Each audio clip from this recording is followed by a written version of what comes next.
શું આજે પણ ગળતરા ખોડિયાર માતાજીએ સાક્ષાત મગરોના દર્શન થાય છે?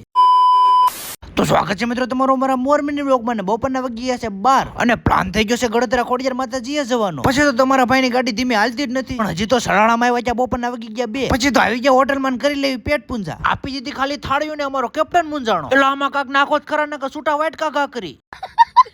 પછી તો ફૂલ ગુજરાતી થાળી આવી ગઈ બોલે દીધી બાકાજી. પેટ પૂંજા કરી નાખી કમ્પ્લેટ ને સલાડાની શેરીઓ. હવે કયો ઇલાકો કહેવાય કોમેન્ટ કરી નાખજો. સલાડાને કહી દીધું બાય બાય ને આવી ગયા સીધા ધારીમાં. જેવી ધારીમાં એન્ટ્રી કરી જાય તો ઊંચા નીચા રસ્તા આવવાનું ચાલુ થઈ ગયું. સફારી પર તો આયા જ આવેલું છે એમ નથી. પછી તો ફાઇનલી ખોડિયારમાંની અસીમ કૃપાથી આપણે પગી ગયા ગળતરા. એટલે હાલો જલ્દી તમને અહીંનો નજારો દેખાડી દઉં ને જૂના ઇતિહાસોનો સંપર્ક કરાવી દઉં. મંદિરે જઈએ એટલે શ્રીફળ તો લાવવું જ પડે. લઈ લીધું શ્રીફળ. આવી ગયા મેન ખોડિયાર માતાજીના મંદિરે. એમાં ભાઈ મેન મંદિરમાં ફોટોગ્રાફી કરવાની સખત મનાઈ હતી. પછી તો કાયદાનું પાલન તો કરવું જરૂરી છે. હવે આ મેન મંદિરની એક્ઝેક્ટ સામે મોટા ડુંગરો છે ને ત્યાં પણ ખોડિયાર માતાજીનું મંદિર પણ છે. પછી તો પોસા પકડીને આવી ગયા નીચે ને કરી લીધા નીચેના મંદિરના દર્શન. હવે વિડીયો તો જોવો છો પણ કોમેન્ટ બોક્સમાં જઈ ખોડિયારમાં લખી નાખો કેમ બાકી ટાટું ને થોડું તેલ જેવું પાણી હાલ્યું જાય છે ને. હવે આવા કાળા તડકામાં પાણી પાડી જાય પછી હૈયું ભાન ભૂલી જતું હોય છે. પોચા પગ કરતા આવી જાય સીધા નીચે. હવે 1 મિનિટના વ્લોગમાં તો જાજુ નહીં દેખાડી શકું. ભાગ 2 કાલ આવી જશે. જોવાનું ભૂલતા નહીં. બાય બાય, જય માતાજી.